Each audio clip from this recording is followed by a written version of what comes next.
እኔም ማገናኛችሁ ከማን ነው? ከቅዱሳን አምላክ ነው፣ ከእግዚአብሔር ጋር አይደለም። እኔ አቅም የለኝም ከእግዚአብሔር ጋር ማገናኘት፣ ከቅዱሳን አምላክ ነው ማገናኛችሁ። ዛሬ ከቅዱሳን አምላክ ጋር ትገናኛላችሁ። ማን? ጠባቂ መልአክ የሚባለውን ታውቁታላችሁ? ይህ የጥንቃቄ መልእክት ነው ለሁላችሁም ውድ ኦርቶዶክሳውያን እህት ወንድሞቼ፣ ቤተሰቦቼ በጥንቃቄ አዳምጡኝ። እኛ አባት አባ ገብረ ማርያም ይባላሉ። በአሁኑ ሰዓት በአዲስ አበባ በተለያዩ ቦታዎች ላይ እንዲህ አይነት አገልግሎቶችን በተለይም ደግሞ በባህል ሕክምና ስምና ከእግዚአብሔር ጋር አገናኛችኋለሁ ወይም ደግሞ እንዲህ ብሎ ነው የሚናገሩት አይደል? ከቅዱሳን አምላክ ጋር አገናኛችኋለሁ ከእግዚአብሔር ጋር አይደለም ይላሉ።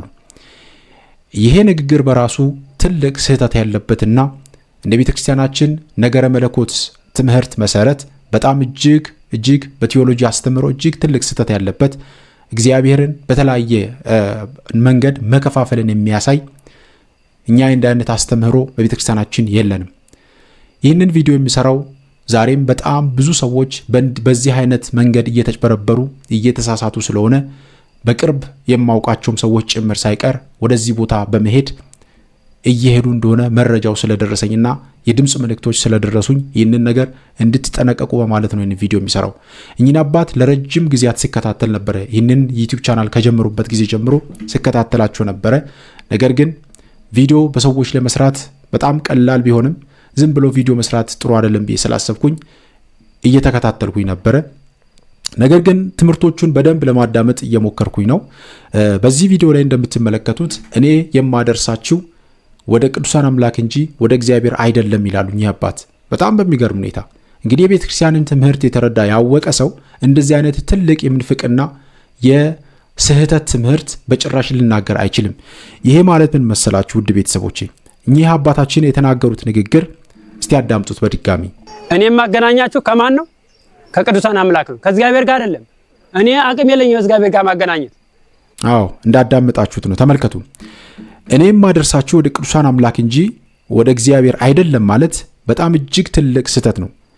በእኛ ቤተክርስቲያናችን ትምህርት መሰረት እግዚአብሔርና የቅዱሳን አምላክ አንድ ናቸው። በመጀመሪያ ደረጃ እግዚአብሔርና የቅዱሳን አምላክ ሁለት የተለያዩ አካላት አይደሉም። የቅዱሳን አምላክ ወይም አምላከ ቅዱሳን የሚለው አገላለጽ እግዚአብሔር ለወዳጆቹ ለቅዱሳን ያለውን ቅርበትና የገባላቸውን ቃል ኪዳን ለመግለጥ የምንጠቀምበት የክብር ስም ነው። እኚህ አባት በመጀመሪያ ደረጃ እንዲህ አይነት ስህተቶችን ሊሰሩ አይገባም። ይሄ በጣም ትልቅ ስህተት ነው። ሌላው እዚህ በጣም የኛ ምእመናን ያልተረዱት ነገር እየሄዱ ለነዚህ አይነት ሰዎች የሚንበረከኩት የሚሰግዱት በተለያየ መንገድ እየተጠሩ ነው። በጸበል ቦታ ላይ የመጡ ሰዎች እየጠሯቸው እየወሰዷቸውም ጭምር ነው። እንዲህ የሚባሉ ሰዎች አሉ እየተባለ ከጸበል ቦታ ከቤተክርስቲያን ጭምር ነው እየተጠሩ እየተወሰዱ ያሉት። በጣም እጅግ በሚያሳዝን ሁኔታ ማለት ነው።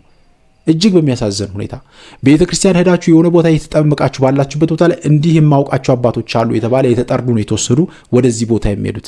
እኚህ አባቶች በግልጽ ነው የምነግራችሁ 100% ስርማሽ ቅጠል በጣሽ በተዋረሱት አጋንንትና በተዋረሱት መንፈስ የሚሰሩ አባቶች ናቸው። ጥንቃቄ አድርጉ። ከዚህ በኋላ እንደዚህ አይነት ቦታ ሌላችሁ ሰዎች ንስሐ ቶሎ ልትገቡ ይገባል። ቶሎ ብላችሁ ንስሐ ልትገቡ ይገባል። እንዲህ አይነት ስራ የሚሰሩ ሰዎች እኚህ ስርማሽ ቅጠል በጣሾች ናቸው። ደጋግመን ተናግረናል። እንዲህ አይነት አገልግሎት የለም። ከቤተ ክርስቲያን ውጪ አሃቲ ኩላዊት ቅድስት ከሆነችው ቤተ ክርስቲያን አውጥቶ ወደ አዳራሽ ይዞ አገልግሎት መስጠት ማለት ይሄ ትልቅ የምንፍቅና አገልግሎት ነው። የስህተት አገልግሎት ነው። ይሄ በተሐድሶ መንገድ ቤተክርስቲያን እናድሳለን እያሉ በሚያደርጉት አይነት መንገድ ውስጥ የሚሰራ ትልቅ ስህተት ነው። አስተውሉ። ምንድነው ብሎ የተናገሩት? የቅዱሳን እኔም ማደርሳቸው ወደ ቅዱሳን አምላክ እንጂ ወደ እግዚአብሔር አይደለም። ከፋፈሉት። ነገረ መለኮት እንዲህ አይነገርም። በጣም በሚገርም ሁኔታ ማለት ነው። እግዚአብሔር ለሙሴ ሲገለጥ እንዲህ ነበር ያለው፣ እኔ የአባቶች አምላክ የአብርሃም አምላክ የይስሐቅ አምላክ የያዕቆብ አምላክ ነኝ ነው ያለው በኦሪት ዘጸአት ምዕራፍ 3 ከቁጥር 6 ላይ። ይህ ማለት ግን ከአብርሃም አምላክ ውጪ ሌላ እግዚአብሔር አለ ማለት በጭራሽ አይደለም። ይሄንን አስተውሉ። እኛ አባት ትልቁ ስህተታቸው እዚህ ጋር ነው። እኛ በቤተ ክርስቲያናችን ውስጥ ከማንደራደርበት ነገር አንዱ ነገረ መለኮት ነው። በነገረ መለኮት ላይ ትልቅ ስህተቶች ከተፈጠሩ እንዲህ አይነት አባቶች ላይ ትልቅ ችግር አለ ማለት ነው። ትልቅ ችግር አለ። ሰሞኑን አንድ አባት በቅድስት ሥላሴ በሥላሴ ላይ በሥላሴ አስተምህሮ ላይ የተናገሩ ስህተት ምን ያህል አከራካሪ እንደነበረ። በነገራችን ላይ እንዲህ አይነት ነገሮች ሲነገሩ በይቅርታ መታለፋቸው መልካም ቢሆንም ግን እንዲህ የሚያናግራቸው ዝም ብለው አይደለም። የዝብርቃ መንፈስ ወይም ደግሞ የሆኑ በተዋረሱበት መንገድ ያው የሚናገሩት ነገር ነው እንጂ ዝም ብሎ ከመሬት ተነስቶ የሚያወሩት ጉዳይ አይደለም። ለዘመናት ከልጅነት እስከ እውቀት ሲማሩ የከረሙትን ትምህርት ተሳስቷል ብለን መናገር ከባድ ነው። ያው ሰው ስለሆነ ልንሳሳት እንችላለን ብለን ብናልፍ ማለት ነው። እና እኚህ በቪዲዮ የምትመለከቷቸው አባቶች እኚህ አባ ገብረ ማርያም የሚባሉ አባት በጣም ልትጠነቀቋቸው የሚገቡ አባት ናቸው። ስለዚህ ወደ እግዚአብሔር አላደርሳችሁም ወደ ቅዱሳን አምላክ እንጂ የሚለው አገላለጽ አምላክን ለሁለት የሚከፍል ያህል የሚቆጠር ከባድ የምንፍቅና ስህተት ነው። በዘመናችን አባቶቻችን ሲከራከሩት የቆዩበት ጉዳይ ማለት ነው። እና የክርስትና ግቡ እግዚአብሔር ነው። ሌላ ምንም ግብ እኮ የለንም። የምንጸልየው የምንበረከከው ቤተክርስቲያን የምንሄደው ንስሐ የገባን ስጋውና ደሙን የምንቀበለው ክርስቶስን ለመምሰል ነው። ከክርስቶስ ጋር አንድ ለመሆን ነው። ሌላ ምንም ዓላማ የለንም።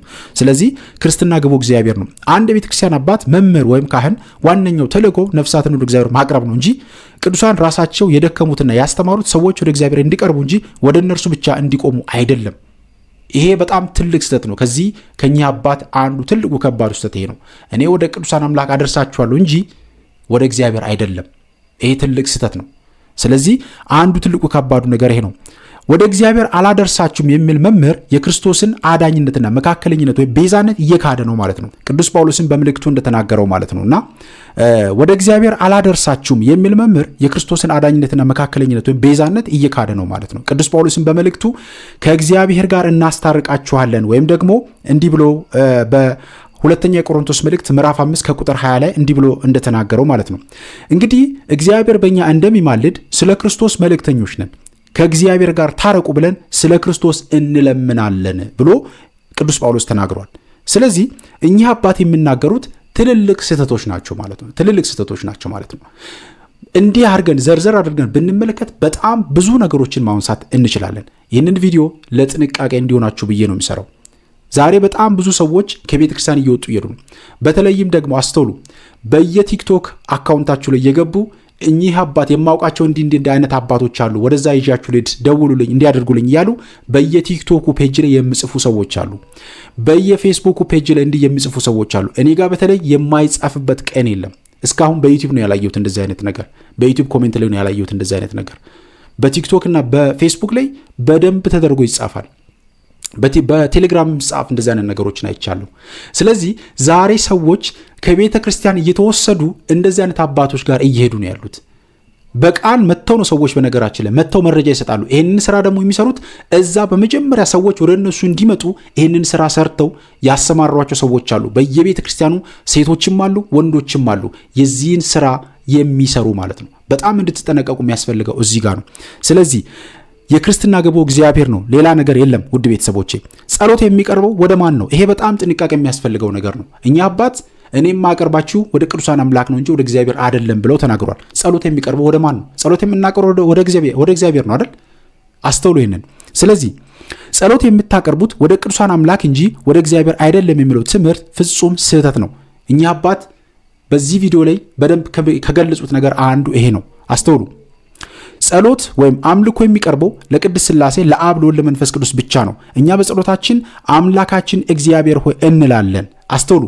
ወደ ቅዱሳን የምናቀርበው አማልዱን፣ ጸልዩልን የሚል ልመና ነው። ይህም ልመና ተጠቃለው የሚሄደው ወደ እግዚአብሔር ነው። ቅዱሳን የምንለው በእግዚአብሔር ፊት ባለሟልነት ስላላቸው በእነርሱ አማላጅነት እግዚአብሔር ጸሎታችንን እንዲሰማው ነው።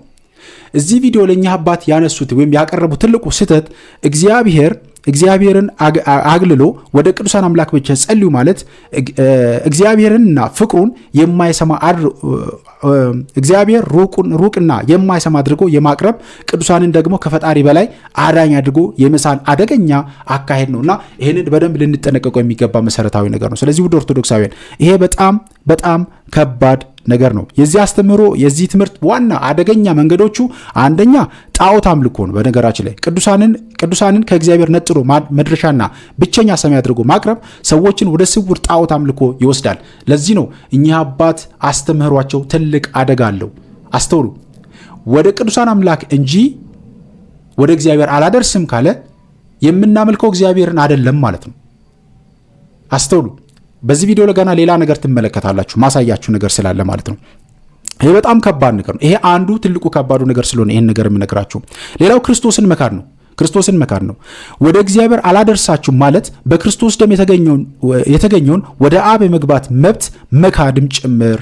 ይሄ በጣም ትልቅ ነገር ነው። ስለዚህ ይሄንንም ያደርጋል፣ ስህተት ነው ማለት ነው። የምእመናንን ግራ መጋባት፣ ምእመናን አምላካቸውን በቅዱሳን በኩል ማየት ሲገባቸው አምላካቸውን ትተው በሰዎችና በቅዱሳን ብቻ እንዲመኩ ያደርጋል ማለት ነው። ስለዚህ ይሄ ትልቁ አንዱ በእኚህ አባት ላይ ያገኘሁት የቤተ ክርስቲያናችንን ትልቁን ነገር ክርስቶስ የምንለውን የቤተ ክርስቲያናችን ትምህርት የሚሸረሽር በነ ንስጥሮስ ዘመን በነ አውጣኪ በሌሎችም በቤተ ክርስቲያናችን ዘመን የነበሩ አባቶች የሚሰሯቸውን አይነት ትልልቅ ስህተቶች ዛሬም ድረስ እንዲህ አይነት አባቶች ደግሞ እየመጡ ትውልዱን ከቤተ ክርስቲያን እየወሰዱ ወደ አዳራሽ እየማገዱ ይገኛሉ። ይሄ የማንቂያ መልእክት ነው። ውድ ቤተሰቦች ልንነጋ ይገባል። ስለ መናፍስት የገባችሁ የተረዳችሁ ሰዎች እንኳን እንዲህ አይነት ቦታ የሚትሄዱ ሰዎችን እያየን ነው ያለነው። እጅግ ያሳዝናል፣ በእውነት እጅግ ያሳዝናል። ስለዚህ መጠንቀቅ አስፈላጊ ነው ማለት ነው። አስተውሉ። ትክክለኛው ኦርቶዶክሳዊ ትምህርት እንዲህ ነው። እኛ የምናመልከው የምንሰግድለትና የምንጸልይለት ለባህሪ አምላካችን ለእግዚአብሔር ነው። ወደ እርሱ ስንቀርብ ግን በቅዱሳን አማላጅነት በጻድቃን ሰማዕታት ጸሎት ታግዘን ነው። ቅዱሳን ለእግዚአብሔር ያለንን ፍቅር የሚያሳድጉ እንጂ እግዚአብሔርን የሚተኩ በጭራሽ አይደሉም። እኚህ አባት ወደ እግዚአብሔር አላደርሳችሁም ካሉ ትምህርታቸው ከቤተክርስቲያናችን የወጣና የግል ፍልስፍናቸው ስለሆነ ምእመናን ሊጠነቀቁ እጅጉኑ ይገባል። ይሄ በጣም መጠንቀቅ የሚገባን መሰረታዊ ነገር ነው። ለዚህ ነው ይህንን ቪዲዮ እኚህን አባት ሲከታተላቸው ነበረ። እንዳልኳችሁ በጣም በጣም ትልቅ ስህተቶች ናቸው እንደዚህ አይነት ነገሮች። ይሄን በደንብ እንድታስተውሉ ይፈልግ። ይሄ ቦታ ላይ የምትሄዱ በዛነ ቦታ ላይ የምትሄዱ ሰዎች በተለይም እኛ አባት አሁን የሚገኙት ወደ አየር ጤና አካባቢ ነው። በደረሰኝ መረጃ መሰረት ወደ አየር ጤና አካባቢ በተለያዩ ጥግ ባሉ ቦታዎች ላይ እንዲህ አይነት ቦታ ይዘው እየሰሩ ይገኛሉ። ከቪዲዮ ላይ እንደምትመለከቱት ራሱ ብዙ ነገሮችን ማየት ትችላላችሁ። እስቲ ወደ ቀጣይ ቪዲዮ ደግሞ እንሂድ። ጠባቂ መልአክ ታውቃላችሁ? ጠባቂ መልአክ ማለት ተጠባቂ መልአክ ጋር እንድትገናኙ ነው። ማን የጋ መለየት አንችልም፣ መለየት አትችሉም እናንተ። እዝጋ ግን መለየት ይቻላል። በማን? በአባቶቻችን መልኩል በእኔ ላይ የሚገቡ ቅዱስ አባቶቻችን አረጋዊ ተክለ ሃይማኖት ገብረ ክርስቶስ። አሁን እኔ ራሴ ነኝ። በኋላ ግን በጸሎት ተገቡ በኋላ እኔ አይደለሁም፣ ልታውቁ ይገባል። እኔ ለአነጋገሬ አክቴ ምንም እኔ ልመስላችሁ ይችላል። እኔ አይደለሁም። በዛን ሰዓት ሰውሩኛል፣ አላቅም። ሙሉ ለሙሉ ቅዱስ ለቅዱስ ስለሚገናኙ እዛ ጋር ነው እንግዲህ ተፋይላችሁን የምትገናኙት። ፋይል ምንድን ነው? ፋይላችሁን የያዘው ማን ነው? ታውቁታላችሁ? አታውቁትም። ፋይላችሁን የያዘውን አታውቁትም። በሚገርማችሁ ነገር ጸበል ቦታ ላይ ትኬዱ ዝም ብሎ መንከራት እንጂ አደረዱ። አንዳንድ ቦታ በጣም በሚገርም ሁኔታ ሌላኛው አደገኛው ትምህርታችሁ ደግሞ ጸበል አያድናችሁም እያሉ ነው ያሉት። እኛ አባት ጸበል አያድናችሁም፣ ዝም ብላችሁ ትንከራተታላችሁ እንጂ ጸበል ቦታ ላይ አትድኑም እያሉ ነው ያሉት። ይሄ በጣም ትልቅ ስህተት ነው። በነገራችን ላይ እጅግ የሚያሳዝን ማለት ነው። በጣም በሚገርም ራሳቸው ግን እዚህ ቦታ ላይ ደግሞ ምንድነው የሚያደርጉት? ልክ ሌሎች ደብተራዎችና ስርማሽ ቅጠል በጣሾች ከዚህ በፊት ስናወራ እንደነበረው እንደሚያደርጉት ራሳቸው ደግሞ ጸበል ያዛሉ። እንዲህ ቤተክርስቲያን ሄደ ተጸበል ብለው ይናገራሉ። በመጀመሪያ ደረጃ መንፈሱ እነሱ እኛ ውስጥ ካስገቡ በኋላና እኛን በመንፈሱ መታሰሪያ ካደረጉ በኋላ ነው ይህንን ነገር የሚያዙን። በጣም በሚገርም ሁኔታ ማለት ነው። ስትሄዱ ግን እናንተ ጸበል ቦታ ስትሄዱ መንፈሱ ከእናንተ ጋር አይጠመቅም። ይሄንን እናንተ አምናችሁ እንድትቀበሉት የሳይኮሎጂካል ማይንድ ሴታችሁ ላይ በቃ እየሰሩ ነው ያሉት። አምናችሁ እንድትቀበሉ ስርማሽ ቅጠል በጣሾች ደብተራዎች በተዋረሱት መንፈስና በተዋረሱት አጋንንት እንዲህ ነው እኛን የሚቆጣጠሩት፣ እንዲህ ነው የሚጫወቱን። በነገራችን ላይ ለዚህ ነው መንቃት አስፈላጊ ነው ብለን የምናገረው። እኛ አባት የሚናገሩት አሁን በጣም እጅግ የሚያሳዝን ነገር ነው። ከጠባቂ መልአካችሁ ጋር እናገናኛችኋለን እንዴ! ይሄ በጣም ትልቅ የምንፍቅና ትልቅ የደብተራዎች አሰራር ነው። ይህንን በጣም ልታስተውሉ። ሰው ቁጭ ብሎ ነው የሚሰማው። ይገርማል በጣም ሰው ቁጭ ብሎ ነው የሚሰማው። እባካችሁን ማንም እዚህ ምድር ላይ እስካለን ድረስ የማይቸገር ሰው የለም። ማንም ፈተና የሌለበት ሰው የለም። ማንም የማይፈተን ሰው የለም። በጣም ጥቂት ጸሎተኛ ከምንለው ተነስቶ እጅጉን ጸሎተኛ ነው ከሚባሉ ሰዎች ጭምር ሁሉም ሰው ይፈተናል። በዚህ ምድር ላይ ግን ፈተና በዝቶብናል፣ ችግር አለብን ብለን ወደ ሌላ ወደማይሆን ማጥ ውስጥ ከምንገባ ልንጠነቀቅ ይገባል። በጣም የሚያሳዝን ነገር ነው። እዚህ ቪዲዮ ላይ እንግዲህ ቃል በቃል ነው ጸበል አያድናችሁም የተባለ የተነገረ ነው ያለው። ጸበል አያድናችሁም፣ ስለዚህ እኛ ጋር ከመጣችሁ ነው የምትድኑት፣ ጸበል አትሂዱ እየተባለ ነው ማለት ነው። ዛሬ በየጸበል ቦታው የምትሄዱት በየገዳማት እየተራችሁ የምትጸበሉት ጥቅም የለውም እየተባላችሁ ነው ማለት ነው። እንዲህ አይነት አባቶች ዛሬ በየቤተ ክርስቲያኑ የተነሱ ነው ያሉት ማለት ነው። እግዚአብሔር በእውነት ይጠብቀን። ከጠባቂ መልአካችሁ ጋር እናገናኛችኋለን እያሉ ነው ያሉት። ቅድምም ብለውናል እኛ አባት በዚህ ቪዲዮ ላይ እኔ ከቅዱሳን አምላክ እንጂ ከእግዚአብሔር ጋር አላገናኛችሁም ብለውናል። ስለዚህ ጠባቂ መልአካችን የትኛው ነው? አስተውሉ። ጠባቂ መልአካችን ብለው የሚያወሩት በስርማሽ ቅጠል በጣሽ በድብትርናው መንገድ ውስጥ ያለውን የአጋንንት ተዋርሰውን ጭምር ነው የተናገሩ ነው ያለው ማለት ነው። ይሄ ብቻ አይደለም ደግሞ እኔ ውስጥ የሚገቡ ይላሉ። ቅዱስ ለቅዱስ ሲገናኙ ብለው ይናገራሉ ቃል በቃል ቅዱስ ለቅዱስ ሲገናኙ አያችሁ። እነሱ ውስጥ ያለው መንፈስ ሲጠሩት የሚገባ መንፈስ እንዳለ እየተናገሩ ነው ማለት ነው። ሲጠሩት የሚመጣ ውስጣቸው የሚገባና የሚሰውራቸው መንፈስ እንዳለ በግልጽ እየተናገሩ ነው ማለት ነው። ይሄ በጣም ትልቅ የስህተት ትምህርት ነው። ስለዚህ ውድ ኦርቶዶክሳውያን በደንብ ልንነቃ ይገባል። በዚህ ዘመን ላይ በዚህ አይነት መንገድ እየተሸወድን ያለን ሰዎች በጣም መጠንቀቅ አለብን። እንደዚህ አይነት ነገሮች የክርስትና ስም እያነሱ የሚያወሩ ሰዎች፣ የተወለዳችሁበትን ቀን የሚጠሩ ሰዎች፣ ስለ ጠባቂ መልአክ የሚያወሩ ሰዎች፣ ስለ ኮከብ ቆጠራ፣ ስለ አውደ ነገሥት፣ ስለ መፍትሔ ሰራይ፣ ስለ ጥንቁልና መጽሐፍቶች እጅጉን የተጠበቡ ያጠኑ ያነበቡ በመናፍስትን የተዋረሱ ሰዎች ናቸው እንጂ ትክክለኛ የቤተ ክርስቲያን አባት እንዲህ አይነት ትምህርቶችን አያስተምሩ በጭራሽ። አስተውሉ። በባህል ሕክምና ስም ነው ይህንን ስራ እየሰሩ ያሉት። ስለዚህ ልንጠነቀቅ የሚገባው አንዱ ከባዱ ነገር ይሄ ነው። ውድ ቤተሰቦች እስቲ ቀጣይ ደግሞ እናዳምጥ። በተለይ ከዚህ ድኜ ብለው ምስክር የሰጡ ከፋይላቸው ስለገጠማቸው ነው። ፋይላቸውን ስላገኙ እንጂ እዛ ጋ ህዝብ አባሞኘ እኔ ምንድናለሁ ብሎ ቁጭ በቃ አንዴ ጸበሉን በጀርካን ይዞ ቁጭ ብሎ እስከ 10 ሊትር ድረስ ይጠጣል። እንዴ እስከ 20 ሊትር ድረስ ይጠጣል። ፍንድት አይምሮ ስውር እንደ ጸበል ሲበዛ እኮ አይምሮ ይሰወራል። አይሰወርም? አይደንዝም? አይምሮ ይደንዛል? አይደንዝም? ይደንዛል። ጸበል አይበዛም፣ መብዛት የለበትም። እንዴ አዝማችን እንትናችን እኮ ሎዳችን እንትናችን ቅንስ ነው የሚለው ጸበል በሚጠጣበት። እስቲ ተመልከቱት። ይሄ ልብስ ልበላችሁ፣ ይሄ ልብስ እድፍ ሲኖረውና እድፍ ሳይኖረው ማንኛው ነው የሚከብደው? እድፉ ልብስ ነው አይደል የሚከብደው? እድፍ ያለው ልብስ እድፍ የሌለው ሰውስ አይቀልም። ቅልል ነው አይደል? ባዶ ነው የሚሆነው አይደለ? ልክ እንደዚህ ውስጣቸው እድፉ ሳይሆን የምትበሉት የምትጠጡት ንጥረ ነገር ደማችሁ እየቀነሰ ይመጣል። የምትበሉት የምትጠጡት በጸበሉ ወጥቷል። ዝም ብሎ በጸበሉ መውጣት ነው። ወደታች እያለ በላብ እያደረገ ምን እያለ ሙሉ ለሙሉ ወጥቷል። ሎዳችሁ እንትናችሁ ምን በቃ ባዶ ነው የምትሆኑት። ከዛ ደግሞ መንፈስ ይጫወትባችኋል። እሱ አይለቅም እኮ አይለቅም። እንግዲህ የተሐድሶና የምንፍቅና አካሄዶች ሁሌም ቢሆን በኢትዮጵያ ኦርቶዶክስ ተዋሕዶ ቤተክርስቲያን ውስጥ ያሉ ነገሮችን መቃወም ነው። አንዱ አሁንም እንደነገርኳችሁ ጸበልን መቃወም ነው።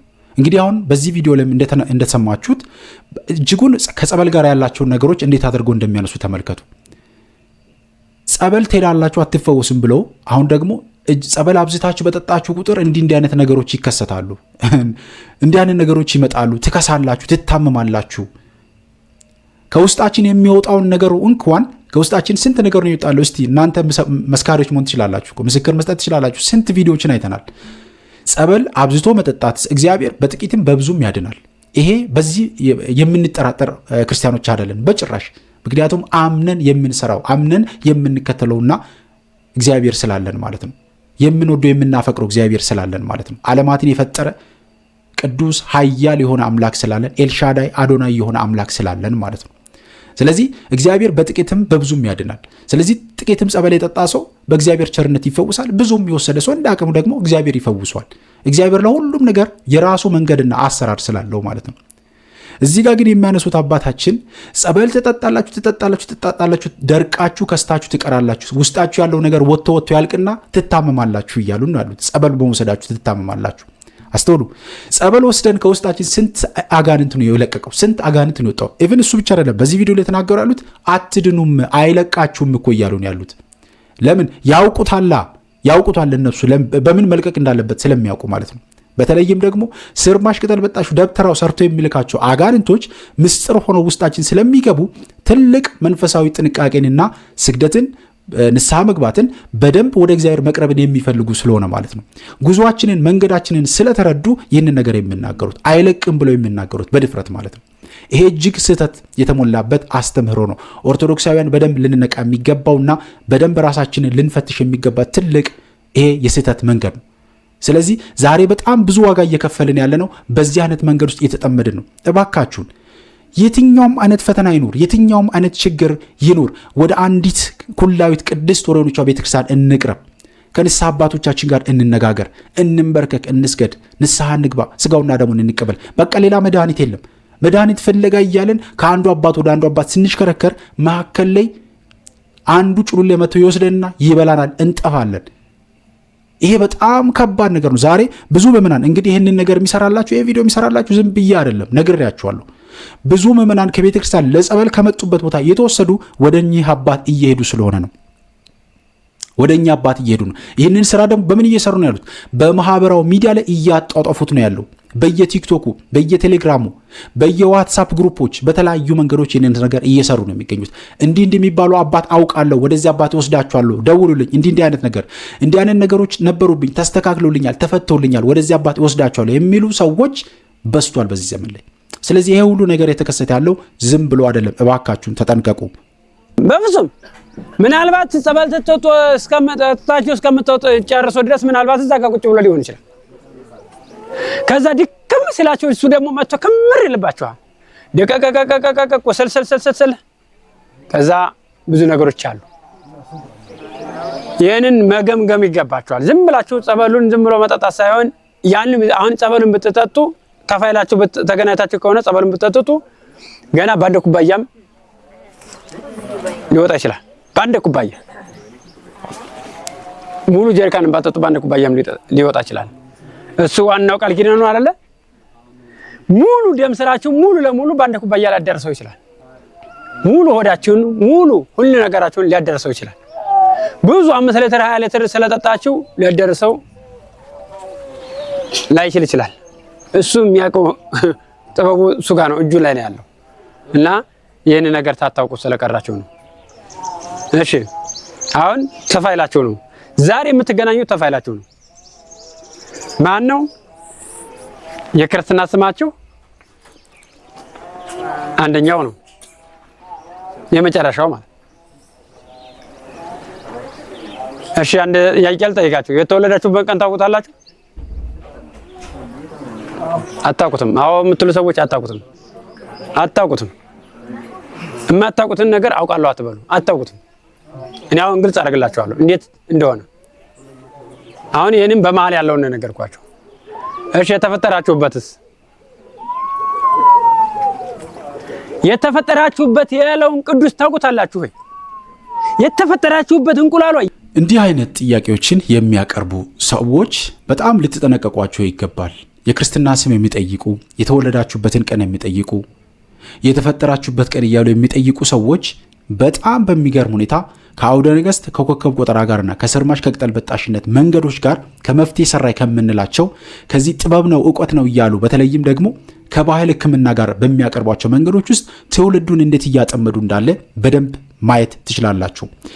ሌሎች ቪዲዮዎችም አሉ በቻናላቸው ላይ ሲሰሯቸው የነበሩ ቪዲዮዎች። ለምሳሌ ከመኪና ላይ መተት እያወጣን ነው ብሎ ሲያሳዩ፣ ከአንዳንድ መኪኖች ላይ የሆነ ነገር ከተቀበረበት እያወጡ ምናምን ሲያሳዩ ተመልክታቸዋል። ይሄ በነገራችን ላይ በጣም የብዙ ስርማሽ የቅጠል በጣሽ የደብተራዎች አካሄድ ነው። ሰዎች አምኗቸው እንዲቀበሉ የሚያደርጓቸው መንገድ። እንደዚህ አይነት ነገር እንኳን ቢኖር በዚህ አይነት መንገድ አይፈጽምም። እኔ በአይኔ ያየሁትን ነገር ነው የምነግራችሁ። በቤተሰቤ ውስጥም የተደረገ ነገር ስለነበረ ማለት ነው። ልጅ ያለው ታስታውሳለሁ። እንደዚህ አይነት ያን እንግዲህ ምንም መንፈሳዊ እውቀት ባልነበረኝ ሰዓት ላይ ልጆኝ የተመለከትኩትን ነገር ነው የምነግራችሁ። እንደዚህ አይነት ነገር የሚሰሩ ሰዎች መጥተው ከቤታችን ጣራ ግድግዳ ላይ የተለያዩ ነገሮችን ይለቀሙ እያነሱ ሲወስዱ ያለው ይሄም የተቀበረ ነው፣ ይሄም የተደረገ ነው፣ ይሄም የተቀበረ ነው እያሉ ሲወስዱ ያውቃሉ። ይህንን ስራ የሚሰሩት ራሳቸው መተተኞቹና ስርማሽ ቅጠል በጣሾቹ እኛ አምነናቸው እንድንቀበላቸውና ራሱ መንፈሱ የተቀመጠውን እየገለጸ ነው ያለው እንጂ እየተነሳ ያለው መተት አይደለም። ውድ ቤተሰቦች እየተነሳ ያለው የአጋንንት ስራ አይደለም። በነገራችን ላይ አንስተውት ያንን ነገር ሲቆርጡት ደም የሚመስል ነገር ይወጣበታል ይመስለኛል። ከዚህ በፊት አንድ መምህር ተስፋዬን ነገር ሲናገር ሰምቻለሁ። ሲቆረጥ ደም የሚመስል ነገር አለ። የሆነ ጆሮ ይመስላል፣ ደሙ የሚፈስም አይደለም፣ እንዲህ የሚታይ ነገር ግን ደም የሚመስል ነገር አንስተው ሲቆርጡ ያለው ይህንን ነገር እኔ አስተውያለሁኝ። ግን ይህንን ነገር መጨረሻ ላይ ሲረዳ ሙሉ ቤተሰባችን ነው ሙሉ ቤታችን ነው የተበላሸውና ሙሉ በቤታችን የነበረው በረከት ነው የጠፋው። ለምን ራሱ መታችሁ ራሱ እየሰለባችሁ እየወሰዳችሁ እናንተ ሄዳችሁ ደግሞ ለሱ እየተንበረከካችሁ እየሰገዳችሁ በጭራሽ ከህይወታችሁ ላይ መተቱ አይርቅም። በጭራሽ ቤታችሁ ውስጥ ያለው የተደበቀው ያደፈጠው ነገር ከህይወታችሁ አይርቅም። ከህይወታችሁ እንድርቅ የምትፈልጉ ከሆነ ወደ እግዚአብሔር መታችሁ መንበርከክ፣ ለእግዚአብሔር መስገድ፣ መንበርከክ፣ ለእግዚአብሔር መታዘዝ እጅጉን አስፈላጊ ነው። እንዲህ አይነት አስተምህሮች ዛሬ በጣም ብዙ ትውልድን ያጠፋ ነው። ሌላው ደግሞ እዚህ ጋር ከፋይላችሁ ጋር ነው ማገናኘው ብለው ይናገራሉ። አስተውሉ። እንዲህ አይነት አባቶች ፈራጅ የሚባሉ አባቶች ናቸው። ፈራጅ ወይም ደግሞ የታሰረን ነገር እንፈታለን ብለው የሚያስቡ ማለት ነው። ለምሳሌ አንድ ሰው በመተት ታስር ያለው ሰው እንደዚህ ያደርጉኛል ብሎ የሆኑ ጠንቋይ ቤት ሄዳሉ፣ የሆነ ፈራጅ ቤት ሄዳሉ። ይህንን በአካባቢያችን በደንብ የምናውቀው ነገር ነው። እኛ አባትም እንደዛው አይነት ነገር ናቸው። ከፋይላችሁ ጋር እናገናኛለን። አስተውሉ። ከፋይላችሁ ጋር እናገናኛለን። የታሰረው እንዲፈታላችሁ መደረግ ያለበት መንገዶችን ትከተላላችሁ። በነገራችን ይሄም ይፈታል ማለት አይደለም። አስተውሉ። ራሱ ድጋሚ አሁንም ሌላ ማሰሪያ ነው ማለት ነው። አንዱ ጠንቋይ ያሰረውን አንዱ ይፈተዋል ማለት አይደለም። የሚፈታልን የመተት እስራታችንን የሚያረቅልን አንዱ እግዚአብሔር አምላካችን ብቻ ነው። ስለዚህ በመተት እስራት የምትሰቃዩ ሰዎች እንዲህ አይነት መንገዶችን መፍትሄ ያገኛለሁ ብላችሁ በመተት ታስሬያለሁ፣ በአይነ ጥላ በቡዳ እቸገራለሁ፣ በረከት አጥቻለሁ ብላችሁ እንዲህ አይነት ቦታ የምትሄዱ ሰዎች ልጅ አጥቻለሁ፣ ልጅ እግዚአብሔር እንዲሰጠኝ ብላችሁ የምታስቡ ከሆነ መሄድ ያለባችሁ እንዲህ አይነት አባቶች ጋር፣ ጥበበኛ ነን እውቀት አለን ብለው የሚያስቡ ሰዎች ጋር ሳይሆን እግዚአብሔር አምላካችን ጋር ወደ ቤተክርስቲያን መተን በንስሐ የተታጠበን በስጋውና ደግሞ እየታተምን መመላለስ እንጂ እንዲህ አይነት አባቶች ጋር እየሄድን ለእነዚህ ሰዎች መገዛት የለብንም። ይህ ጣዖት አምልኮ ነው በራሱ። ይህ ባዕድ አምልኮ ነው በራሱ። በጣም መጠንቀቅ የሚያስፈልገው ነገር ነው። አባቶቻችን እንደዚህ ማለት ትምህርት አላስተማሩንም። ይሄ በጣም እጅግ የተሳሳተ መንገድ ነው። ስለዚህ ልትጠነቀቁ ይገባል።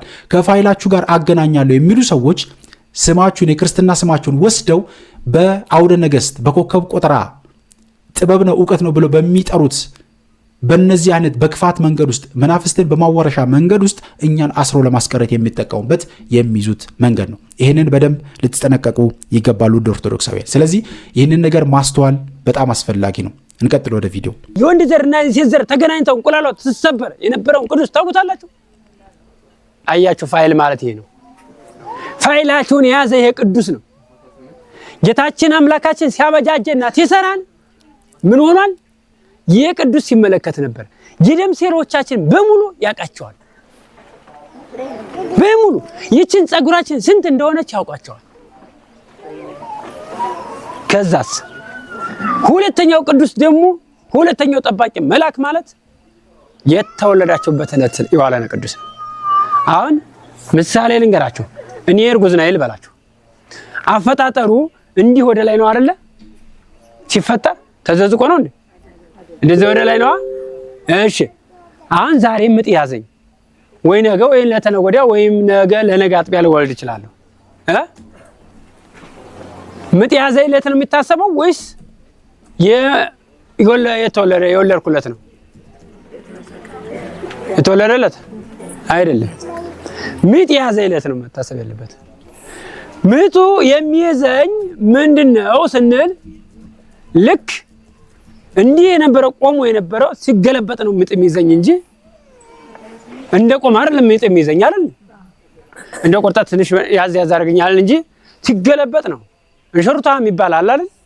ስለዚህ ውድ ኦርቶዶክሳውያን እጅጉን ልንጠነቀቅ ይገባል።